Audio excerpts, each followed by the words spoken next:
Hey, wait. You don't need to rush me, I'm not going anywhere. Because, if we don't hurry, Charlotte will get suspicious. In the dead of night on our wedding day, as I woke up in bed, I saw John getting ready to go out. Following him, I was shocked to encounter him and his lover in the midst of an affair. I could never forgive him for cheating on me with that person behind my back. Swearing revenge, I enlisted the help of a collaborator to execute a daring plan on our wedding day. Just watch. I'll show those who underestimated me a real hell. With that thought, I decided to play a remix song at the wedding. My name is Charlotte. I'm a 35-year-old songwriter and composer. Charlotte, I've been thinking about competing with this new song. What do you think? Should I focus more on this part of the tune? It's not bad, but if you want to bring out the best in Marilyn, this other way would definitely make better use of her voice. If that's the sound you want, I can change the melody and work on it a bit. Really? You're amazing, Charlotte. You're such a reliable partner. Then, let's go with this sound for that part. She is Marilyn. My best friend and a valuable work colleague. Marilyn is a singer who has been in the industry for 10 years since her major debut. I have been working on her songs, almost exclusively. We're not affiliated with any agency, we built everything from scratch together and have come this far hand in hand. She's more than a lover to me, an irreplaceable presence. We know everything about each other's private lives, from love advice to personal troubles, I've shared it all with her. By the way, it's coming up soon, right? Your wedding, Charlotte. You're going to be stunning. I can't wait to see you in your glory. Well, yeah. Hopefully, everything goes smoothly. Marilyn looked puzzled by my terse reply. Despite the joy of having a wedding, my heart was not at peace. The reason was my husband, John. John and I were high school classmates. The only difference is that I went to a different high school from Marilyn, and I met John during that time. I was part of the light music activity, playing the keyboard at the event. John was moved seeing me perform. I used to take piano lessons when I was a kid, but I never found it fun. But seeing you play, I was drawn in. I've never seen anyone enjoy music like that. That's why I became interested in you. Despite the fact that most people tend to focus on guitar, bass, or vocals and hardly notice me. John kept his eyes on me the whole time I was playing. I remember feeling quite surprised when he first approached me. However, after hearing why he did, I began to take an interest in him too. John was not good at asserting himself but was considerate of others. He seemed to be the type to immerse himself in reading and studying, listening more than talking. Such a good listener, John. I was happy that he shared his thoughts so vividly with me, and I gradually started to fall for him. Before I knew it, we started dating. After graduation, we decided to live together, promising to get married once we saved enough money. However, even after many years, John never brought up the topic of our marriage. When I broached the subject, he would chuckle and say unbelievable things. Do we really need to do? Being together like this is fine, isn't it? I'm busy with work right now, so I don't want to bother with all the paperwork. It's a hassle with all the procedures, so how about we stay as we are, in a de facto marriage? I couldn't believe my ears. What do you mean? You were the one who said you wanted to get married once we had enough savings. And now you're telling me to stay as your common-law wife? That's fraud. No, it's not fraud. When I looked into marriage, I realized how complicated it gets, like changing names and others. But we are engaged. And everyone around us recognizes us as a couple planning to marry. There's no need to rush, right? We do have some money. But I think it's better to save a bit more before we go through with it. In other words, he's not keen on getting married. He's coming up with plausible excuses to keep things vague indefinitely. If he can get away with it, he'd prefer to keep things as they are. He hasn't thought about me at all, just evading the issue with lazy excuses. The moment I understood his intentions, my distrust in him surged. Yet, aside from not being legally married, I had no other complaints about him. However, being in a common-law marriage has its own set of disadvantages. When I pressed John about this, he seemed to only think about the conveniences and admitted he wasn't fully aware of the implications. That makes sense why you'd feel insecure, Charlotte. But I need you to wait for now. The company is short-staffed. And it's difficult to take time off for those procedures, he said, and so the discussion about formalizing our marriage remained unresolved. I didn't have major issues with his personality, but his tendency to procrastinate was undeniable. It's not that he lacks the intention to formalize our marriage, but a lingering sense of unease remains within me. That's when I found myself attending John's company barbecue. It was a family-friendly event, and many people were there. Of course, I was invited and took the day off to join. Being a department head, John was busy greeting various people. I enjoyed chatting with the other wives, finding solace in the brief holiday. Wow. You're the one who writes and composes for the famous Marilyn. No way. I'm a huge fan of hers.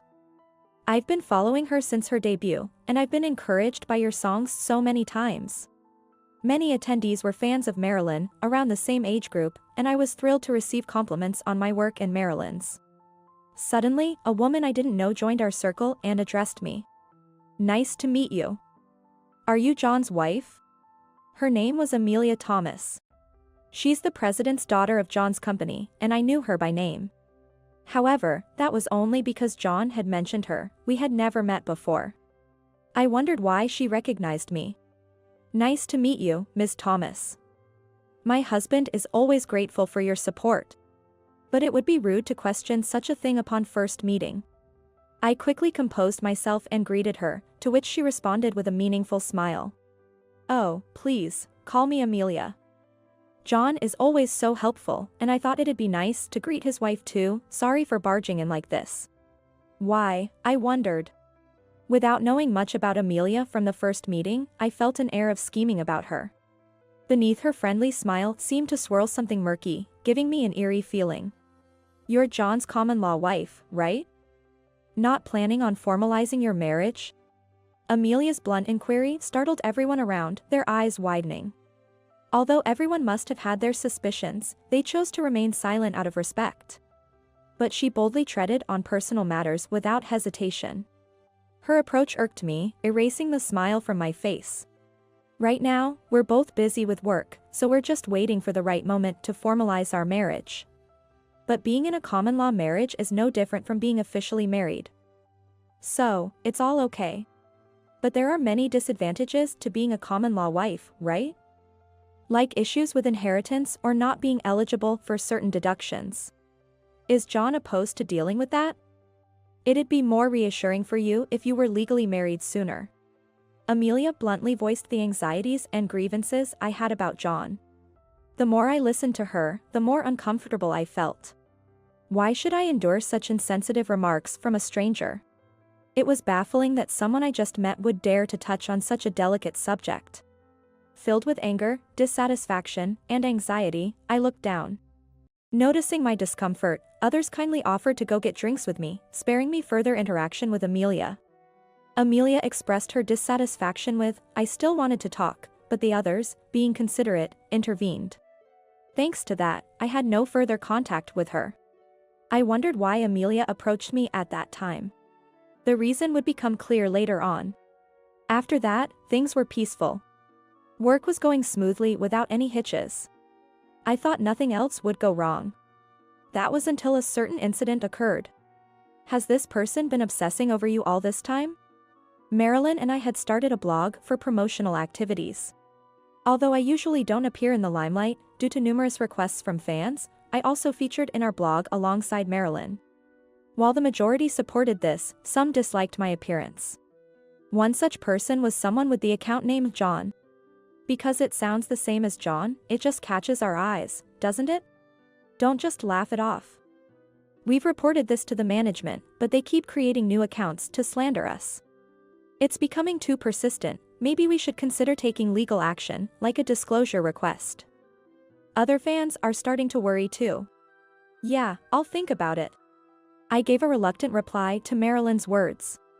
The reason I couldn't immediately agree with her was due to the emails that had been arriving at my personal account daily. You're an eyesore. How long do you plan to act like a celebrity? You're nothing but an ugly nobody who can't do anything alone. Just quit the industry already.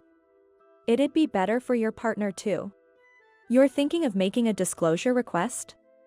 If you take any action, we'll expose your weaknesses to the world. Just be ready for that if you want to proceed. The account Marilyn mentioned had been contacting me long before I started appearing on the blog. I knew if I told Marilyn, she would act immediately. But I couldn't stop thinking about this person named John.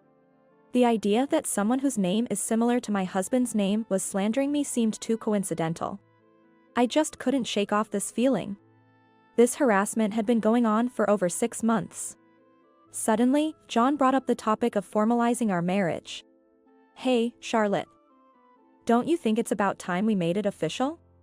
I was taken aback by the unexpected suggestion. As I let out a scream-like gasp of surprise, John chuckled amusingly. Are you really that surprised? I've been saying it for a while now. Once we've saved up enough and our jobs have settled down, we'd get married officially. Yeah, I know, but why so suddenly? Sudden? It's been almost a year since we talked about it last. It's not sudden at all, if anything, it's overdue. Indeed, that was true, but until now, he had been the one dragging his feet. And now, out of the blue, he wants to get married officially. What's gotten into him? It's only natural to be suspicious. I'm thinking we could have the wedding in November since December is busy for everyone. What do you think, Charlotte? Can you arrange it with your work? I can do that, but then it's settled. Let's go check out some venues next time. And we need to formally greet your parents again, don't we? My mind couldn't keep up with the conversation that had quickly taken shape. Doubts about him still lingered in my mind. Despite my anxieties, the prospect of finally getting married was indeed a joyful one for me. I had been waiting for this for years. Yet, I didn't like the lingering unease, so I decided to hatch a plan. Preparations for the wedding proceeded smoothly afterward. The day before, we gathered with our families, including Marilyn. Is it really okay for me to be here? It's just a family gathering, and I'm intruding. What are you talking about? You are like a daughter to us. That's right. Charlotte's success in doing what she loves is all thanks to you, Marilyn. It's a joyous occasion, so let's celebrate together. I've wanted to catch up for a while. My parents were both quite spirited individuals. Especially my father, who had the boldness you might expect from a pirate captain, and he was also strong in his drink. His manly vigor, both a voracious eater and drinker, was what made my mother fall for him and eventually win him over. My mother, for her part, was a woman of strong mettle. There was a time when a burglar almost broke into our house, but he was quickly apprehended by my mother. She even dealt with him using a toy sword, which I used to use when I was small, thoroughly beating him down, I heard. Hearing such stories about my parents always made my face twitch. They were indeed a formidable couple. They both doted on Marilyn immensely, treating her as if she were their own daughter. Today, with John's relatives also in attendance, they insisted on introducing her around, so she was being taken from group to group. Your parents are as lively as ever, Charlotte. John seems to struggle with authoritative figures, and it looks like my parents are no exception. Observing Marilyn being overwhelmed, John couldn't help but force a strained smile as he hid behind me, seemingly intimidated. Contrarily, my in-laws seemed to have a favorable impression of my parents, happily indulging in drinks whenever Marilyn and they exchange greetings. Despite my in-laws being amiable and easygoing, I wonder why their son lacks so much backbone. Finding it peculiar, I resigned myself to looking after John. As the evening progressed and everyone started to disperse, my parents, John's parents, and Marilyn were set to stay at our place, and I showed them to the guest room. After getting ready for bed, I was asleep in my bedroom when I heard noises in the house. The sounds seemed to be coming from near the entrance. Awoken by the noise, I curiously and cautiously made my way towards the entrance. There, I encountered John attempting to leave the house. What are you doing out this late? Oh. Boo, just heading to the convenience store. I'm a bit peckish. Why not eat some of the gifts we have in the fridge? I really want this new ice cream. I'll be right back, Charlotte, you go ahead and sleep. Ignoring my words, John quickly left the house as if fleeing. Feeling something suspicious about his behavior, I messaged Marilyn, who was in the guest room. Something's off about John. I want to check it out, come with me. Marilyn appeared from the guest room shortly after receiving my message. After explaining the situation, she agreed, and we quickly put on our coats to follow him. Who would walk 3 miles to a convenience store in the middle of the night? Yet, there he goes, walking to the convenience store. If the research is correct, then surely he's about to. The moment I said that, John, who was walking ahead, started to act suspiciously. He looked around, as if checking to see if someone was following him. Marilyn and I quickly hid and held our breaths.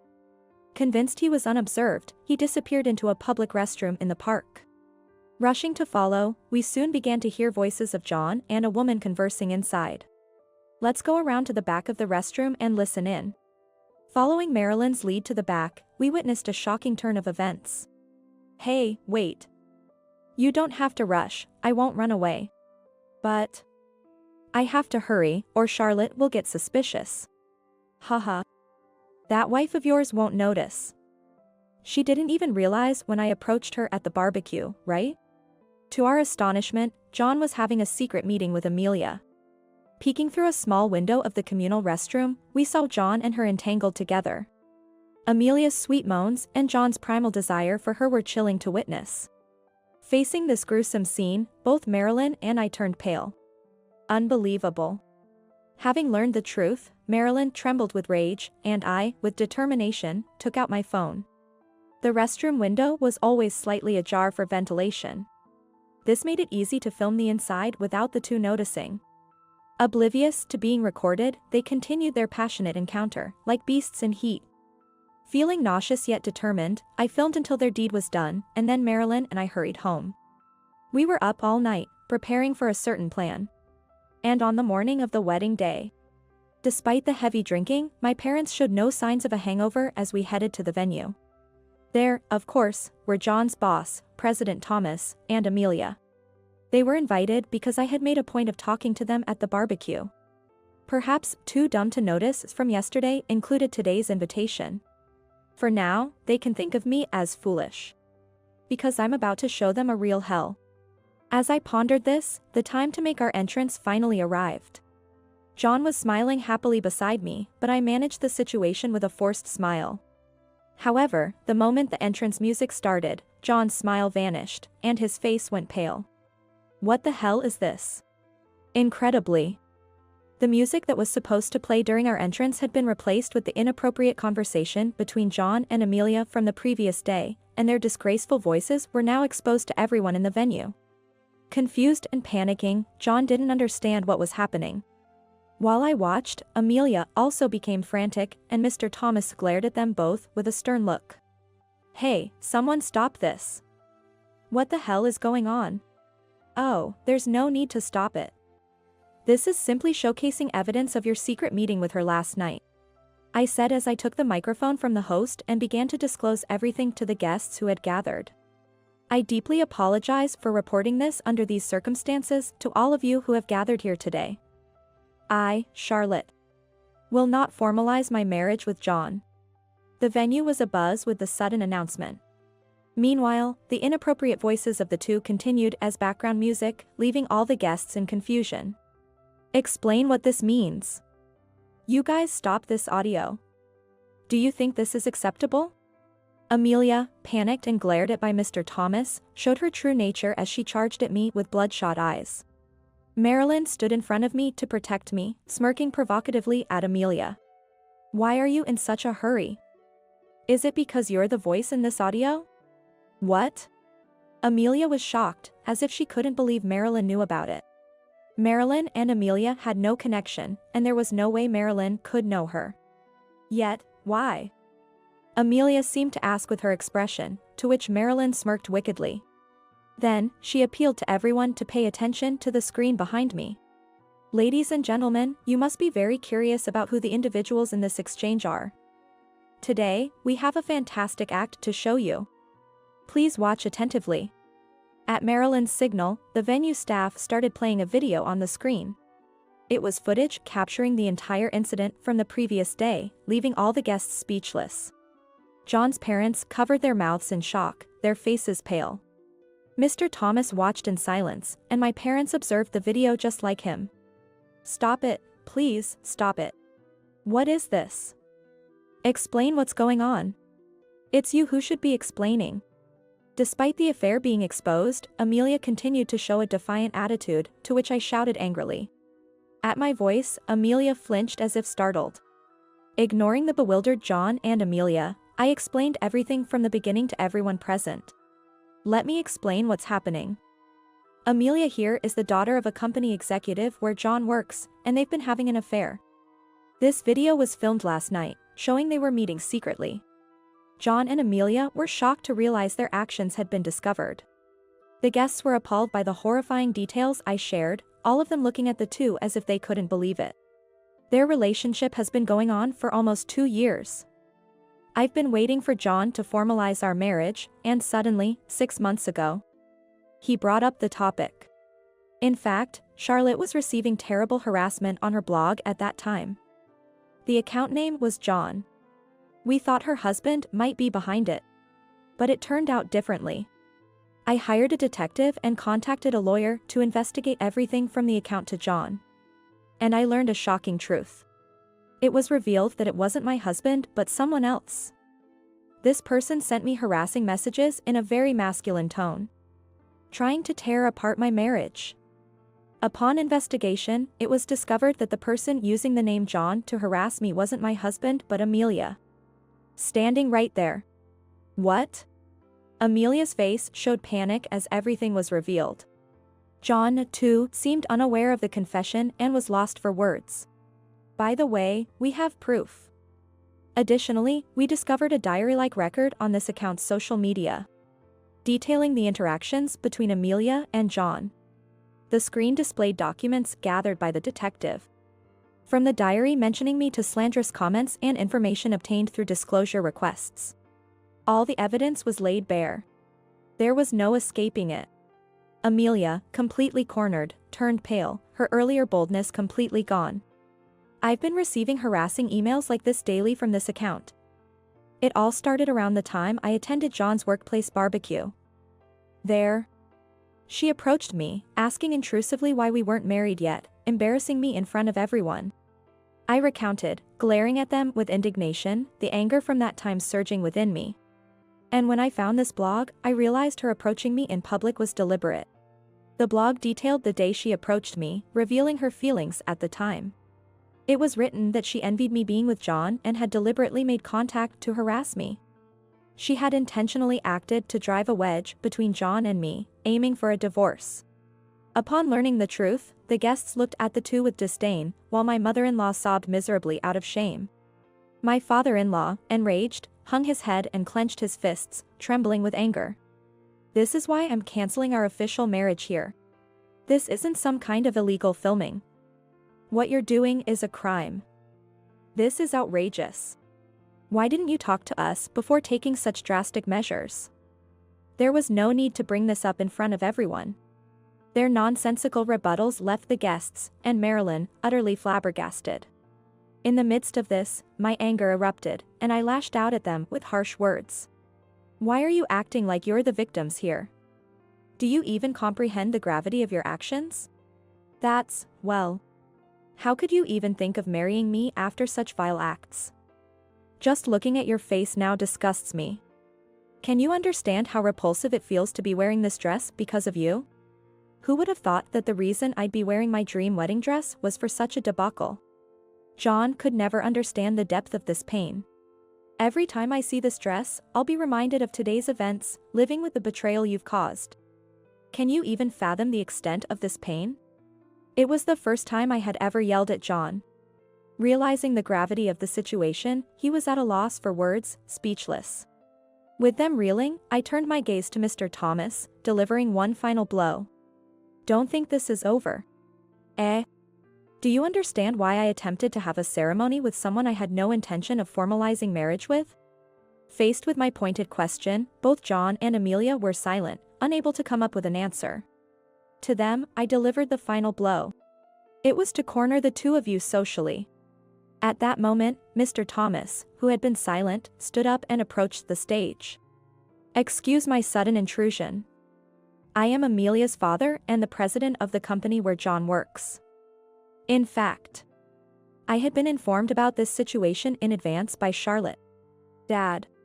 Amelia's voice was filled with shock as she heard the truth for the first time. Mr. Thomas, nearly roaring, reprimanded her. "To think how you'd respond in this situation. Not only have you disgraced me, but you've also had the audacity to antagonize Charlotte. You bring shame upon us. For such behavior, I've decided to impose my own punishment on you." As Mr. Thomas spoke, the entrance to the venue opened, and a man walked in from outside. "Let me introduce him. This is Amelia's husband, our company's vice president, Mr. Brown." "What?" "She was married. And he's vice president." Unbelievable. It turned out Amelia was already married, and further investigation revealed she had 2 children. Mr. Brown glared at Amelia with a cold, emotionless gaze, while Mr. Thomas looked at her as if she were nothing more than an insect. "Today, I am using this opportunity to announce that John will be dismissed from our company, and I will impose a strict punishment on my daughter. We have no need for individuals who bring shame to our company. This can't be happening." The two were visibly shaken by the sudden declaration. John panicked, while Amelia, in turmoil, clung to Mr. Thomas. "Wait, please. Dad, I'm sorry.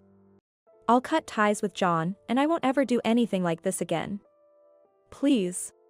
Amelia, in a disgraceful display, clung to Mr. Thomas's feet, tears streaming down her face. John, along with her, desperately pleaded for forgiveness, but Mr. Thomas had no sympathy for them. Instead, he berated the two of them with a barrage of angry shouts. "Apologizing to me won't solve anything.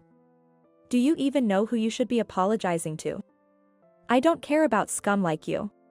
Figure out what you should do on your own." Impossible.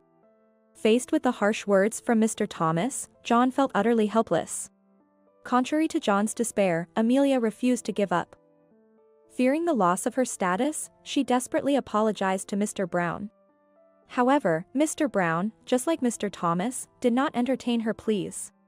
Left with no recourse, Amelia glared at me, her frustration evident as she clenched her teeth and apologized. "Please, I beg you, forgive me. I will have nothing to do with John ever again. I apologize for everything that has happened. So please, convince my parents." "What kind of nonsense are you spouting?" "Huh?" Unmoved by her desperate apologies, I responded without changing my expression. Amelia, who thought an apology would suffice, was taken aback by the unexpected reply. She hesitantly looked up, trying to gauge my reaction. "After all you've done, you think you can be forgiven just like that?" "I'm planning to cut ties with John, and frankly, I couldn't care less about what you do or who you involve. Demanding compensation would be pointless if President Thomas and the others were to cover for her. The reason why I embarrassed the two in front of their parents is to ensure to prevent anyone from siding with John or Amelia. I'm going to show you both a living hell. It's only fair to face the consequences of your actions, right? So brace yourselves. This is far from over." With that, I succeeded in my revenge against John and the others. Naturally, the wedding was cancelled, and the expenses were charged to John. As word of this spread online by guests, John and Amelia's identities were quickly revealed, and they faced public ridicule. Amelia, feeling as if the whole world was against her, was driven to a mental breaking point and is now living a life of medical treatment. After being fired from his job, John is now living a day-to-day existence. Kicked out of her home, Amelia turned to John, who was already drowning in debt, and ignored her, leaving her lost and homeless. Rumor has it, she's now living at the bottom of society, trying to fit in with the homeless. Witnessing their hellish life brought great joy to me and Marilyn. Once it was known that Amelia was the one harassing me on my blog, she became a pariah even among my fans. Ostracized by everyone she knew, she lost her place in the world. Since then, Marilyn and I have reclaimed a peaceful life. My career is advancing smoothly, and my blog is extremely popular. Marilyn and I have launched a fashion brand, making us instantly famous. We are even hailed as the ultimate dynamic duo. How about we write a song about ditching a cheating ex for our next single? Something that would appeal to high school girls, to women in their 20s? Exactly. We can't miss this opportunity. If they know you wrote and composed it, even non-fans will take notice. Inspired by Marilyn's ability to turn even this situation into energy, I began to write and compose music following her advice. The song was a hit. Unexpectedly, it was even adapted into foreign languages, gaining global recognition. Let's continue to be strong women who never lose to the likes of them. Her laughter as she said those words was a balm to my soul.